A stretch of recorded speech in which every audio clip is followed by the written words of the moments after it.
गेल्या 4-5 दिवसापासून गोपाळगडाच्या संदर्भातली एक विवादित क्लिप ही सोशल मीडियावर व्हायरल होते।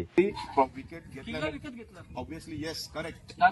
त्याच गोपाळगडच्या किल्ल्यावर आपण ग्रामस्थांसोबत आता इथे उभे आहोत आणि या क्लिपची आपण एक सर्वांनी गंभीर दखल अशा पद्धतीने घेतलेली आहे की या क्लिपच्या माध्यमातून एक चुकीचा संदेश संपूर्ण महाराष्ट्रामध्ये शिवप्रेमींना दिला जातोय। तो म्हणजे की हा किल्ला हा खाजगी मालकीचा आहे आणि माझी खाजगी प्रॉपर्टी आहे असं एका संबंधित व्यक्तीकडून बोललं गेलंय।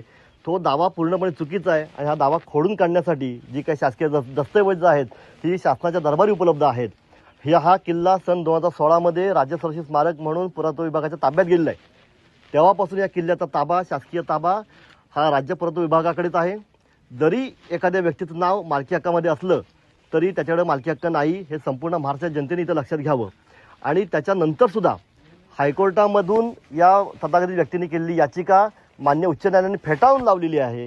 ही संपूर्ण गोष्ट माहिती असताना त्या संपूर्ण गोष्टीचं नॉलेज या व्यक्तीला असताना हा किल्ला माझ्या मालकीचा आहे, ही प्रॉपर्टी माझ्या खाजगी मालकीची आहे असं येणाऱ्या पर्यटकांना सुनावणं ही खूप मोठी गंभीर गोष्ट आहे आणि या गोष्टीचा आम्ही सगळेजण निषेध करतोय। आणि या भविष्यामध्ये अशा गोष्टी पुनरावृत्ती होऊ नये यासाठी पर्यटकांनी देखील ठामपणे हा किल्ला राज्य सरकारचा स्मारक म्हणून इथं घोषित करताना आम्ही अभिमानाने तिथे येतोय अशा प्रकारची भूमिका घेऊन पर्यटकांनी इथं आलं पाहिजे। त्यांना कोणत्या प्रकारचा अटकाव केला जाणार नाही आणि जर कोणाला अटकाव केला गेला तर ग्रामस्थ त्यांच्या बाजूने उभे राहतील ही शाश्वती देण्यासाठी म्हणून गुहागरचे शिवप्रेमी अंजनेरचे ग्रामस्थ म्हणून आज आम्ही सर्वांना इथे आश्वासित करत आहोत।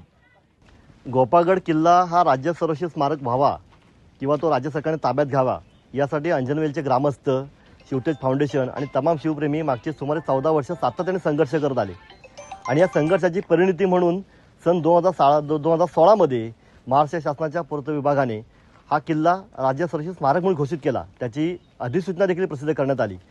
त्यानंतर हे जे काही शासकीय कागदपत्र आहेत त्याचं सुद्धा आपण सगळ्यांनी दखल घेतली पाहिजे।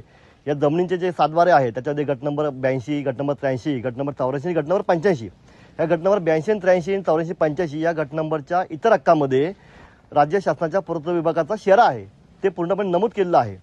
त्यानंतर हा किल्ला माझ्या मालकीचा आहे असं म्हणणारा जो तथाकथित जमीन मालक आहे त्याने उच्च न्यायालयामध्ये याचिका दाखल केली 2019 मध्ये।